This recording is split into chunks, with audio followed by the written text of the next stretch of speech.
So ఈరోజు నేను మాదాపూర్లో ఉన్న ప్రముఖ యోగా గురు యోగిని అరుణాదేవి గారి యోగాశ్రమంలో ఉన్నాను. అనేక రకాల మెడిసినల్ ప్లాంట్స్ ఉన్నాయి. మనం మెడిసినల్ ప్లాంట్స్ గురించి డిస్కస్ చేస్తూ ఉన్నాము. వాటిలో ఉన్న మెడిసినల్ వాల్యూస్ ఏంటి, ఏ అనారోగ్య సమస్యలకు వాటిని ఎలా వాడుకోవాలని.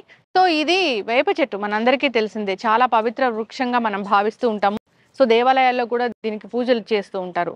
సో దీనిలో అనేక రకాల మెడిసినల్ వాల్యూస్ ఉన్నాయి. మరి ఏ అనారోగ్య సమస్యలకు దీన్ని ఎలా వాడుకోవాలి, ఇది తగ్గించే జబ్బులు ఏంటి తెలుసుకుందాం. మనతో పాటు ఉన్నారు యోగా గురు యోగిని అరుణాదేవి గారు. మేడం నమస్తే అండి. నమస్తే అండి. ఎస్, మెడిసినల్ ప్లాంట్స్ గురించి చెప్తూ ఉన్నారు. సో వేప చెట్టు ఎంత పవిత్ర వృక్షంగా భావిస్తాము మనము. సో ప్రతి దేవాలయంలో ఉంటుంది, పూజలు చేస్తాము. అయితే ఏంటి అసలు ఈ మెడిసినల్ వాల్యూస్ ఏమున్నాయి, దీన్ని ఎలా తీసుకుంటే ఏ అనారోగ్య సమస్యలకు చెక్ పెట్టవచ్చు? దీంట్లో యాంటీబయాటిక్ అండ్ యాంటీ ఇన్ఫ్లమేషన్ కూడా ఉంది మీకు. ఇప్పుడు ఇది చూస్తే, ఈ ఆకు చూస్తే, ఇవి మీరేమి చేయాల్సిన అవసరం లేదు. వేప చెట్టు గాలి మనకి ఆ పెద్ద పెద్ద చెట్లు అవుతాయి, వృక్షాలు అవుతాయి ఇవి. ఇవి ఈ చెట్టు గాలి తగిలితే కూడా మనకి ఇన్ఫెక్షన్స్ రావు. అలాగే మనకి స్కిన్ ఇన్ఫెక్షన్స్ కానీ, తొందరగా లంగ్స్ ఇన్ఫెక్షన్స్ కానీ అట్లాంటివి చాలా తొందరగా రాకుండా ఉంటాయి. వేప చెట్టు చాలా చాలా మంచిది మాట. వేప చెట్టు, వేప చెట్టుని ఎన్ని విధాలుగా ఉపయోగించి అన్ని విధాలుగా ఉపయోగించి, వేరు నుంచి వేప కాయలు వస్తాయి, వేప పువ్వు వస్తుంది. వేప పువ్వు ఇప్పుడు సీజన్ కాదు, మనకు ఉగాదికి అయితే మంచి పువ్వు వస్తుంది.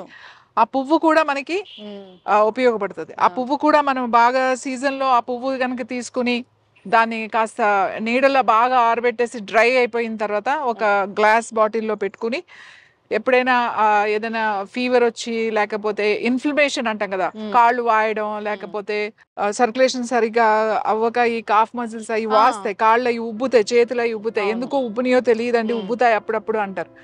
అట్లాంటి వాళ్ళు ఆ పువ్వు కొంచెం తీసుకుని కాస్త టీ లాగా ఒక గ్లాస్ నీళ్ళు వేసి కాస్త ఒక 3-4 minutes మరగబెట్టి మూత పెట్టి తర్వాత దాన్ని తాగితే చాలా చాలా చాలా మంచిది. లివర్ కూడా మంచిది ఆ ఫ్లవర్ తాగడం వల్ల.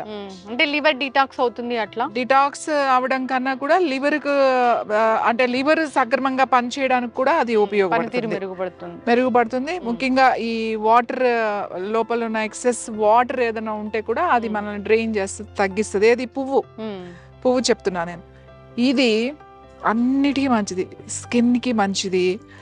తర్వాత చూడండి, మనకి ఏమైనా స్కిన్ డిసీజెస్ వచ్చినా, అమ్మవారు అని అంటారు, చికెన్ ఫాక్స్, అమ్మవారు వచ్చినా కూడా ఏమి ఇది వరకు అయితే ఎటువంటి వైద్యం చేసేవాళ్ళు కాదు. ఫ్రెష్ ఆకులు ఇలా గుత్తులు కింద కోసుకొచ్చి కింద బెడ్ లాగా వేసేసి వాటిని బాగా దులిపేవాళ్ళు. ఏమన్నా పురుగులు చీమలు అలాంటివి ఉంటే బాగా దులిపేసేసి పల్చటి బట్ట, చాలా మెత్తని ఇది వరకు వచ్చాయి మీకు వాయిల్ పంచలు తెల్లటిది వేసి దాని మీదే పడుకోబెడతారు. ఈ ఆకుల్ని ప్రతిరోజు మార్చేస్తారు. ఇవాళ పెట్టిన ఆకులు మళ్ళీ తీసి పడేసి మళ్ళీ ఫ్రెష్ ఆకులు తీసుకొచ్చి పెడతారు. పెట్టి ఫుడ్ సాలిడ్ ఆయిల్ లేకుండా, ఎట్లా ఏమి లేకుండా బాయిల్ చేసిన బీరకాయ, పత్యం అంటారు కదా, బీరకాయ, పొట్లకాయ, సొరకాయ అట్లాంటి కూరగాయలు ఉడకబెట్టి వాళ్ళకి మజ్జిగన్నం ఇస్తారు. అంతే ట్రీట్మెంట్. అది ఎలా అయినా 10 రోజులు 15 రోజులు ఉంటది, క్లీన్ గా ఉంచుతారు అన్నమాట. సో ఇదే వైద్యం, ఇంతకు మించి వైద్యం అనేది ఉండేది కాదు.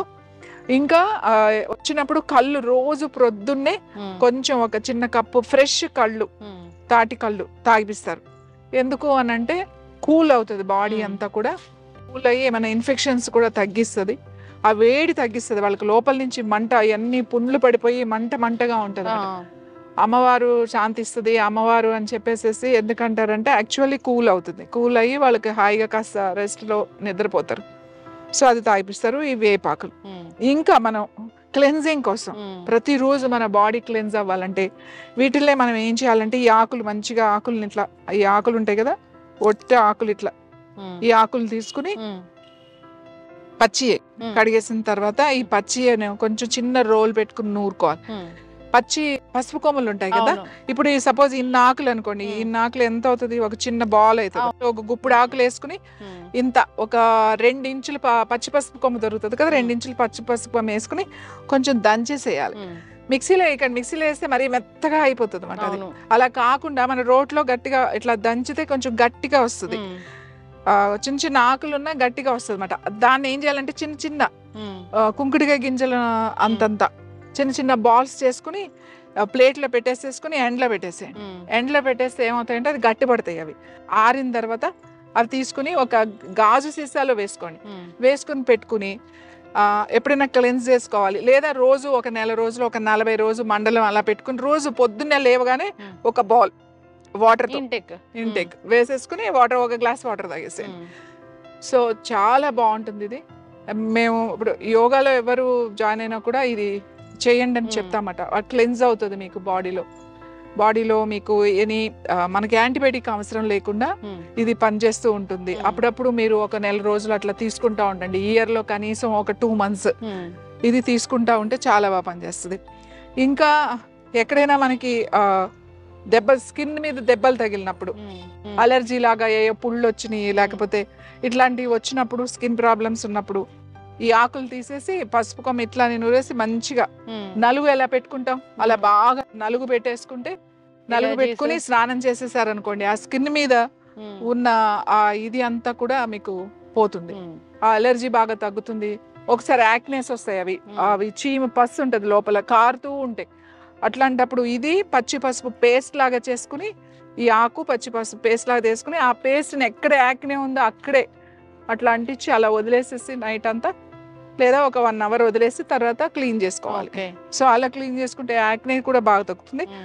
అలాగే ఇది లోపలికి మాత్రలాగా ఎవరికైతే పింపుల్స్ ఉన్నాయో, ఎవరికైతే యాక్నే ఉందో వాళ్ళు ఇవి ఉండలు చేసుకుని అలా ఇందాక చెప్పినట్టుగా ఎండబెట్టుకుని ఒక 40 రోజులు తీసుకుంటూ పైన ఆ పేస్ట్ లాగా చేసుకుని ఫ్రెష్ది అప్లై చేసుకుంటూ ఉంటే మీకు ఒక 40 రోజుల్లో చాలా మంచి రిజల్ట్ వస్తుంది. ఫేస్ కూడా చాలా క్లియర్ అవుతుంది. తర్వాత మనం బాగా అలసిపోయి వస్తాము, బాగా కష్టపడి వస్తాము, ఒళ్ళంతా కొంచెం అలసిపోయినట్టుంటుంది. అప్పుడు వేడి నీళ్ళల్లో ఈ ఆకులు వేసుకుని చక్కగా మనం కనుక స్నానం చేసినట్టయితే మనకి ఆ నొప్పులు కూడా తగ్గుతాయి, రిలాక్స్డ్గా ఉంటుంది. మనకి వర్షాకాలం, ముఖ్యంగా వర్షాకాలంలో ఇవి ఎక్కువ వాడతాం నీళ్ళలో. అంటే ఇప్పుడంటే ఇది వరకు అంటే పెద్ద పెద్ద బిందులు కాగులు పెట్టి దాంట్లో వేసి మరగబెట్టేవాళ్ళు. ఇప్పుడు గీజర్లు వచ్చిన తర్వాత మనకి ఇప్పుడు గీజర్లు ఉంటాయి కాబట్టి అందరికి ఆ వేడి నీళ్లు ఫస్ట్ ఈ బకెట్ లో వేసుకుని 4 ఎన్నో అక్కలేదు, 2-3 రెబ్బలు చాలు వేసుకుని కొంచెం వేడి నీళ్ళు ఫస్ట్ తిప్పి తర్వాత కొంచెం మీకు పోసుకునేటట్టుగా పెట్టుకుని పోసుకుంటే చాలా మంచిది. బాలింతలకి డెలివరీ అయిన తర్వాత తప్పనిసరిగా 21 రోజులు ఖచ్చితంగా వేపాకులు వేసి నలుగు పెట్టి స్నానం చేపిస్తారు. అది ఎందుకంటే యాంటీ ఇన్ఫ్లమేషన్, బాడీలో స్వెల్లింగ్ ఉంటుంది. డెలివరీ తర్వాత అది నార్మల్ రావడానికి కనీసం 2-3 నెలలు పడుతుంది. ఫస్ట్ 21 రోజు చాలా ఇంపార్టెంట్. అందుకని ఆ ఫస్ట్ వేపాకు బాగా మరగబెడతారు. పెద్ద పెద్ద బిందుల్లో ఒక 2-3 బిందులు వేపాకు వేసి, వావిలాకు కూడా వేసి బాగా మరగబెట్టి, అప్పుడు ఆ నీళ్ళు ఎట్లా చేస్తారంటే ఊరికి ఇలా పొయ్యడం కాదు, ఒక పెద్దవాళ్ళు ఉంటారు, 2 నిలబడి ఇట్లా మగ్గులో కానీ ఇట్లా గిన్నెలో పెట్టి ఇట్లా పోస్తారు. అంటే ఇప్పుడు పొట్టకి తగలాలి కాబట్టి ఇలా పొట్టకు పోస్తారు. ఇలా ఎన్ని బిందులు పోస్తారు అనుకున్నా, 2 బిందులు, పెద్ద పెద్ద బిందులు పోస్తారు. అలా పోయడం వల్ల ఏమవుతుంది అని అంటే లోపల ఈ అబ్డామిన్ యూట్రస్ అంతా కూడా ఇలా ముడుచుకుపోయి ఉంటుంది. డెలివరీ అయిన తర్వాత అది మళ్ళీ నార్మల్గా వెళ్ళడానికి ఇది చాలా బాగా ఉపయోగపడుతుంది అన్నమాట. చాలా చాలా వాటిల్లో బాగుపడతారు. పాము కరిస్తే వేపాకు వాడతారు. పాము కరిసింది ఇది చాలా పాయిజనస్ అని ఎలా తెలుస్తుంది అంటే, వేపాకు గబగబా ఇచ్చి నమలమంటారు. నమిలితే ఇది చేదు ఉండదు, తీయగా ఉంటుంది. తీయగా ఉందంటే పాయిజన్ చాలా ఎక్కువ ఉంది అని చెప్పి వేరే ఆకులతో పాటు ఇది తినిపిస్తారు. దీంతో కూడా సర్ఫీ అని చెప్పేసి ఒక ఇన్ఫెక్షన్ వస్తుంది, అది ఒక బ్యాక్టీరియా లాంటిది, వైరస్, అది కూడా దానికి కూడా వేపాకుతోనే చేస్తారు. వేపాకుతో రోజు బాగా ఇట్లా చేసి తర్వాత దానికి ఆ పేస్ట్ లాగా చేసి అప్లై చేయడం, ఇదంతా కూడా చేస్తారు. చాలా అంటే దీంతో మనకు తెలిసినవి చాలా తక్కువ, తెలియని చాలా ఎక్కువ. జనరల్ గా ఈ ఊర్లో ఇది ఉంటే ఇది గ్రామంలో ఆ డాక్టర్ అని చెప్తారు. గ్రామ దేవతగా కూడా వేప చెట్టుని మనం కొలుస్తాం. ఇంకా ఏంటి అని అంటే దీని కాయలు వస్తాయి, వేపకాయలు. చిన్నప్పుడు తినేవాళ్ళం వాటిని, ఎల్లో బాగా పండిపోయిన తర్వాత కొన్ని తీతీగా చేదుగా ఉండే. సో ఆ కాయలతో కూడా నూనె తీస్తారు. ఆ నూనె కూడా మనకి చాలా మెడిసినల్ దాంట్లోకి వెళ్తుంది, సోప్కి వాడతారు, మెడిసినల్స్ కి వెళ్తుంది. తర్వాత ఈ వేప చెట్టు వచ్చే నూనె ఉంటుంది, వేప నూనె దొరుకుతుంది, నీమ్ ఆయిల్ అని దొరుకుతుంది, చాలా చేదుగా థిక్గా ఉంటుంది. ఆ నీమ్ ఆయిల్ పెస్టిసైడ్స్ కాకుండా మనకి మెయిన్ డాండ్రఫ్ కి చాలా చాలా మంచిది నీమ్ ఆయిల్. అలాగే డాండ్రఫ్ కి ఫ్రెష్ ఆకు కూడా మంచిది. ఈ ఫ్రెష్ ఆకుని ఇన్ని ఆకులు చాలు తీసుకుని ఆకులు ఇలా తీసేసేసి గ్రైండర్లో మెత్తగా గ్రైండ్ చేసేసుకుని చక్కగా కావాలంటే దీంట్లో ఒక స్పూన్ పెరుగు లేకపోతే మజ్జిగ ఉంటే మజ్జిగ కొంచెం వేసుకోవచ్చు, లేదా ఒట్టి నీళ్ళల్లో అయినా సరే గ్రైండ్ చేసి పేస్ట్ స్కాల్ప్కి పెట్టాలి, జుట్టుకు కాదు. ఈ రూట్ ఈ స్కాల్ప్ ఉంటుందిగా, ఈ చర్మానికి లోపలంతా పట్టించేసి ఒక అరగంట ఆగి స్నానం చేశారంటే, వారానికి ఒకసారి చేశారంటే డాండ్రఫ్ కూడా పోతుంది. వేరే ఏం అవసరం లేదు, చాలా తొందరగా పోతుంది మీకు ఈ పేస్ట్. ఇంకా క్రానిక్ స్కాల్ప్ డిసీజెస్ ఉంటాయి అన్నమాట, డాండ్రఫ్ లాంటిది, అదొక చర్మ వ్యాధి లాంటిది. అట్లాంటి వాళ్ళకి నీమ్ ఆయిల్ బాగా పనిచేస్తుంది. ఆ ఆయిల్ మనకు మార్కెట్లో దొరుకుతుంది ఎక్కడైనా సరే, అది చక్కగా రాసుకుని ఒక అరగంట అలా ఉండి లేకపోతే నైట్ పెట్టేసుకోవచ్చు. ఉండి కనుక స్నానం చేస్తే ఈ స్కాల్ప్ మీద వచ్చే పుళ్ళు, కొంతమందికి పుండుల్లాగా వస్తుంటాయి, అవన్నీ కూడా తగ్గిపోతాయి. Thank you so much ma'am, చాలా చక్కగా చెప్పారు. ఇది సమూలం కూడా పనిచేస్తుంది, దీనిలో మెడిసినల్ వాల్యూస్ ఉంటాయి. బార్క్ కూడా, ఈ బెరడు కూడా మెడిసినల్స్ లో వాడతాం. అవును. సో చాలా మంది ఈ చెట్టు వేరుల దగ్గర ఉన్న లిటిల్ బిట్ ఆఫ్ ఆ బెరడు లాంటిది తీసుకొని తాగుతూ ఉంటారు. ఇన్ఫ్లమేషన్. ఇప్పుడు ఈ చెట్టు ఉంది కదండి, ఇది బాగా పెద్ద పెద్ద వృక్షాలు ఉంటాయి కదా, వీటి కింద పెరిగిన చెట్టుకు వాటికి కూడా చేదు వస్తుంది. అవును. దీని మీద చేదు కదా పెరిగితే కనుక అది చాలా మంచిది. అది గనక వెళ్తే అది వజ్రవల్లి లాగా, అమృతవల్లి లాగా, అమృతం లాగా పనిచేస్తుంది అని అంటాం. వేప చెట్టు కింద పెరిగిన తిప్పతీగని గుడూచి అని అంటారు. గుడూచి అని అంటే దాని కింద పెరిగింది, మెడిసినల్ వాల్యూస్ ఎక్కువ. అలాగే ఏ చెట్టు అయినా సరే ఆ చెట్టుకి దీని గుణం వచ్చేస్తుంది, ఆ చేదు అనే వస్తుంది దగ్గరలో గనక వేస్తే. అన్నిటికీ మంచిదండి. అంత ఎందుకు, దీని గాలి మంచిది. అవును, ఈ గాలి వలన మనకి ఎన్నో వైరస్లు రాకుండా ఉంటాయి. ఇంత పెద్ద పెద్ద వృక్షాలని మనం ఇప్పుడు రోడ్డుకి అడ్డంగా ఉందని, లేకపోతే ఇంటికి అడ్డంగా ఉందని చెప్పి, లేదంటే వేళ్ళు వచ్చేసి గోడలు పగల కొడుతున్నాయని ఇంత పెద్ద పెద్ద వృక్షాలని మనం కొట్టేస్తున్నాం. మనకు ఒక ప్రకృతి ఒక తల్లిలాగా కన్నా తండ్రి కన్నా కూడా ఈ చెట్లే మనకి ఉపయోగపడతాయి. అలాగే మన తరాల వాళ్ళకి, మన ముందు తరాల వాళ్ళకి కావాల్సింది ఏంటి అంటే చెట్లు. ఇట్లాంటి చెట్లని మనం నాశనం చేసేస్తున్నాం, అంటే కొట్టేస్తున్నాం. అంటే మనం విపత్తులు వస్తూ ఉన్నాయి. సో కొండలు తవ్వేస్తున్నారు. కేరళలో మనం చూసాము, అదంతా బికాస్ ఆఫ్ ఆ చెట్లు నరికేయడం. అదంతా అంత పెద్ద పెద్ద చెట్లు నరికి వాళ్ళు టీ గార్డెన్స్ వేయడం వల్ల, అంటే చెట్టు ఉంటే ఏమవుతుంది అంటే, పెద్ద చెట్లు ఉన్నప్పుడు రూట్స్ ని ఈ మట్టి గట్టిగా పట్టుకుని ఉంటుంది. ఎప్పుడైతే మనం చెట్లు కొట్టేసామో, అవి లాగేసామో, అది గుల్లగా అయిపోతుంది. చిన్నదానికే ల్యాండ్ స్లైడ్ పైనుంచి పడిందంటే దాన్ని మనం ఏం ఆపలేము. పెద్ద పెద్ద వృక్షాలు ఉంటే అది ఆపగలిగే శక్తి, ఆ గ్రిప్ ఉంటుంది, రూట్స్ పట్టుకుని ఉంటాయి కదా, ఆ గ్రిప్ ఉంటుంది.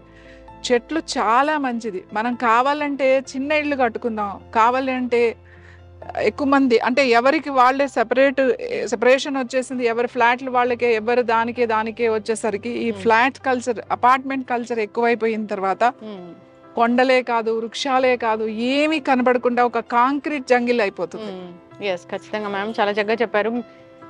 ఇది మన ఊర్లో ఉందంటే నిజంగా ఒక డాక్టర్ ఉన్నట్లే, మీరు అన్నట్లుగా గ్రామ దేవతలాగా కొలుస్తారు. ఎంత పవిత్ర వృక్షంగా భావించకపోతే మన దేవాలయాల్లో పెంచుతూ ఉంటాము.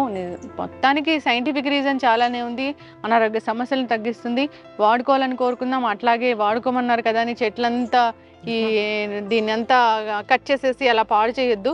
సో మనం ఏదైనా చేస్తున్నామంటే మెడిసినల్ ప్రాపర్టీస్ అంటే ఆ విధంగానే వాడుకోవాలని కోరుకుందాం. చాలా చక్కటి ఇన్ఫర్మేషన్ అండి, ధన్యవాదాలు.